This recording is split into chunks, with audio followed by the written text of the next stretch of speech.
Hello everybody and welcome to our August episode of Fresh for Kids. So I'm really excited about what we're going to make today. This is a really fun little lunch or dinner meal that you guys can make. And it's very, very easy to customize it and make it the exact perfect thing that you like. We are going to make waffle iron panini. I don't know if you guys are familiar with the panini. They are sandwiches that are basically cooked on a hot griddle. You put whatever you like inside, but generally you're going to have cheese in there because you want it to get all melty and ooey and gooey. So the possibilities are really endless as far as what you can put in there. So you can buy a panini press, but they are quite expensive. They're rather large and they're hard to find a place for in your house. If you're anything like me, I collect a lot of kitchen gadgets that I probably don't use as often as I thought I would, and then I have to find a place for them. So that can be really frustrating for moms. But I bet most of you already have a waffle iron. So we are gonna have it do 2 jobs instead of just one. So of course, for our waffle iron panini, you need bread. Got to start with that. Any kind of sturdy, soft bread will do just fine. I went with the Martin's potato bread simply because that is my favorite. Potatoes in any form really make me happy. Martin's is a local company too, which is really great. So you are supporting our community. I'm going to make mine with ham and cheese. I chose the Black Forest ham. It is my favorite, but it's also sliced very thin, which is very important when you're making a panini. You don't want to have really thick, overly big pile of thing in between your bread because then it gets harder for it to smush down efficiently. And of course, with ham, Swiss is always a great co-pilot. We're gonna have a little bit of butter. I bought whipped butter because it is a little bit softer and easier to spread. I'm going with mayo and a spicy brown mustard on mine. Also, we are gonna very, very thinly slice this onion. So I'm just gonna show you a couple of tricks that you can keep in mind for cutting an onion. Of course, it might make you cry a little bit. If you want, you can wear cool sunglasses when you cut it and it makes it a little bit better and you look really cool doing it. So the first thing you want to do is you want to cut off the end, not the hairy end. We want to leave that on. And we're going to cut off the bottom so we have a nice flat surface to put on our cutting board to work with. And then you're going to hold your knife like this and you're just going to cut halfway through the hairy part. And we won't use a ton of this onion. We're only going to use a little bit. So we're going to sit half of it off to the side.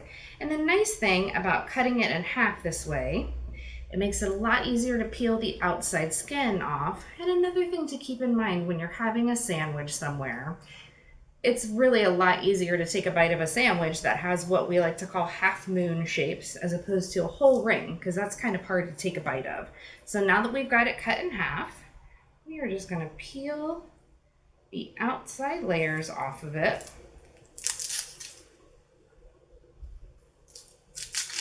Here we go.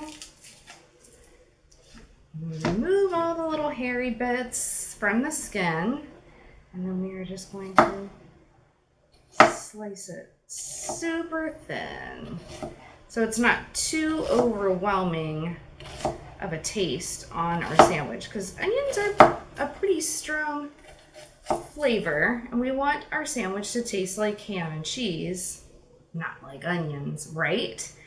Okay, so I'm going to get all the things together that we need to assemble in our waffle iron and I'll be right back.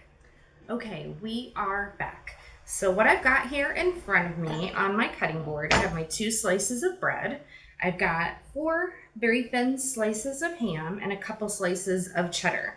So the first thing we're gonna do, we're gonna take our mayonnaise, and whenever you're using mayonnaise and it's been in the refrigerator, it's always a good idea to shake it up a little bit, so that way when you squeeze it out, you don't get the watery stuff. Okay, so put that on there. And then I'm just gonna use a little bit of mayonnaise on the other side. We'll spread that out evenly. And of course, you know, there are many other options. Really, the sky's the limit with the condiments. I just happen to really love mayo and mustard, but maybe you don't do mayonnaise. Maybe you like Miracle Whip, or another type of sandwich spread. So we've got our mayonnaise on there. All right, now we're gonna start layering up our sandwich. So I'm gonna take a couple of slices of my ham. I'm gonna put down a slice of cheese, a few of those very thinly sliced onions, and I used white onions, but you could use red, or you know, whatever kind you like. You could also do arugula. The recipe that I found for this, she did recommend arugula. However, I'm not really a great big fan of arugula, so I decided against it. So what I'm doing here is I'm kind of putting the cheese in between all of the ham, and we want to make sure our sandwich is fairly even and flat. We don't want it lumpy in the middle. So we're gonna put that together, and then I'm gonna take my butter and I'm just gonna spread it a little bit out on the top of the bread. I probably should have let that get a little more melty, but this is basically gonna keep this from sticking to our waffle iron. Now most waffle irons, especially the newer models, are of a non-stick variety.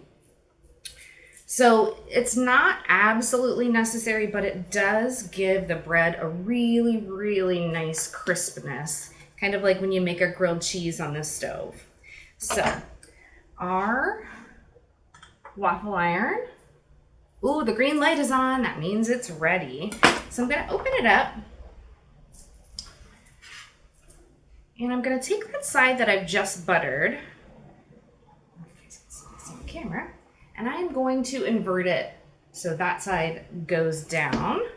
And I'm going to spread a little bit more butter as quickly as I can on the top of it so that we have butter on both sides to get it nice and golden and crispy. And like I said, if your butter's a little bit warmer, it'll spread a little bit faster and easier for you. And then we're just going to smush down, and you'll hear that sizzle. It's such a nice sound. So it depends on your waffle iron. Each one will be a little bit different. I put mine on about medium heat, so I'm gonna let this go for just a moment, and then we'll pop this back open and just kind of see how it's looking to see if it needs a little bit longer. Everything on your sandwich is of course already cooked and ready to eat. So this isn't really about cooking it and making it safe to eat. It's just getting it to the temperature that you like. I want it to be a little bit melty so that when I cut it in half, I can see those really magical strings of Swiss cheese in between it. And you get that bite, and it kind of just, it's perfect. So, all right, let's take a peek and see how our ham Sammy is doing. Okay, it looks like it needs a little bit longer, but it's definitely got that traditional waffle look to it already, and it smells really good.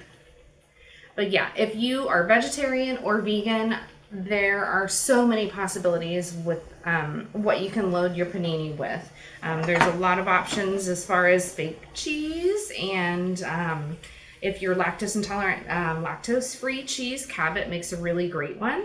And you know, if you're a vegetarian, it absolutely does not have to be a animal protein on there. You could pick whatever you like. If you wanted it to all be vegetables, that's really delicious too.